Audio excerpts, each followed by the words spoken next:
In this video, I will be expanding and subtracting whole numbers. For example, 241. When we say that number, we say 241. That's the expanded number of 241. When we say 129, 129, that's the expanded whole number. Now, we will subtract these two. When we're working with whole numbers, we don't want to go into negative numbers, into integers. And so we'll have to do something called regrouping. And that will happen right here. When we take 1 minus 9, we get a negative number, and we don't want that. So we have to look over to the 40 and take 10 away from that. So we have 30 left. That 10 gets moved over to the ones area, and we do that so that we can subtract properly. When we move over 10 singles to the ones area, and we already have 1, we have 10 plus 1 gives us 11. Now we can subtract 11 minus 9. 11 minus 9 is a positive 2. In the tens area, we can subtract 30 minus 20. That gives us 10.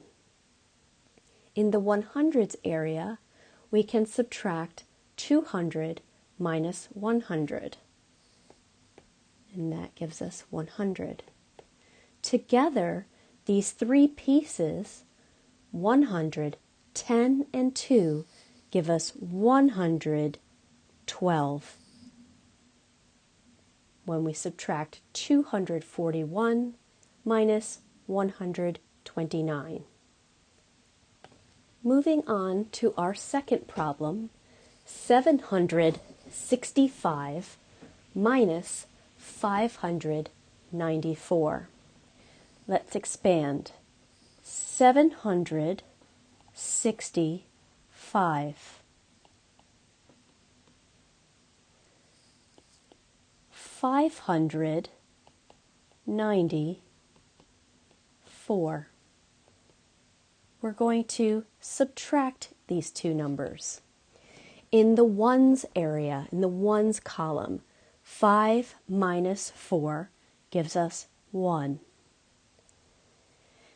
In the tens column, 60 minus 90 would give us a negative number, and we can't have that here. So we're going to go to the hundreds area and break up the 700. The 700 will be broken down to 600 plus another 100 gets moved over to the tens area. So instead of having 60, I now have 160. And that 100 came from the 700 on the left. When we did that, we decreased the 700 to 600.